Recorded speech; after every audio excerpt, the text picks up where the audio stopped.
Hey guys, we're going to do a quick little video over your pH level and how much lime you're going to need for your food plots there. So typically on any new piece of property that I've got there, and really new food plot, even on an existing property, I'm going to see what that pH level is on that particular area I'm wanting to plant.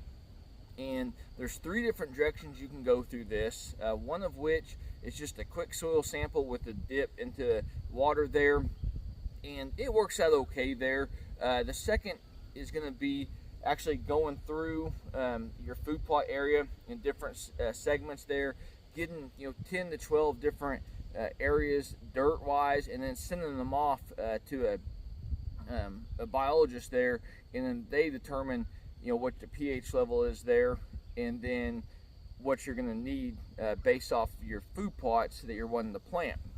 And then the third avenue is the pH level pen, and it is that pen, it's a little bit expensive there, but I've actually found it to be very beneficial there. So I'll kind of start off with how I would take a particular food plot there. So we'll say this one behind us, we're coming in here, and we've never really planted it, or maybe we have planted it, we just kind of want to see what those soil samples are. We are going to go ahead and take the soil samples in 10 to 12 different locations there. You can get these little packets, and then I'm going to send it off.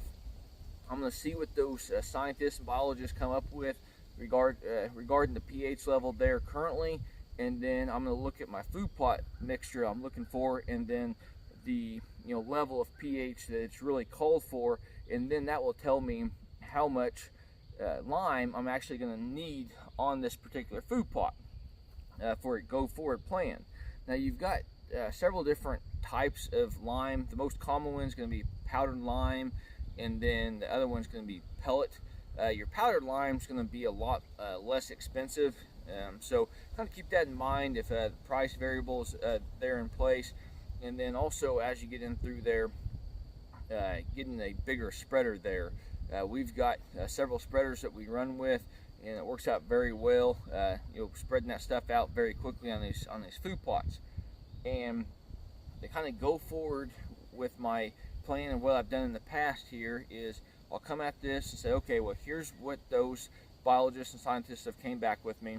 I'm going to go ahead and go ahead and buy that lime, get that pH level to where I need it, if I do, and then on a yearly basis, that's when I'll start using that pH level pen, and then that way I can kind of say, okay, well, hey, my food plot on that far side is sitting good, but maybe down here it may need a little bit more additional lime to raise that pH level, and that's a great go forward plan for a combination there. So there's a lot of variations there.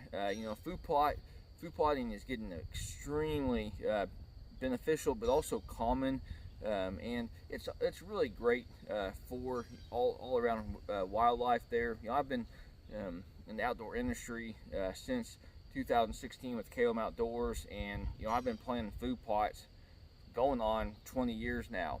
So I've got quite a bit of history with them, but at the same time, I'm continuously learning there, regardless of what direction you plant, but also just keeping those basic, simple, consistent steps will really, benefit you in the long run there. So hopefully this helps you guys out, kind of understanding that pH level on your food plots there, and also the different directions of which you can go.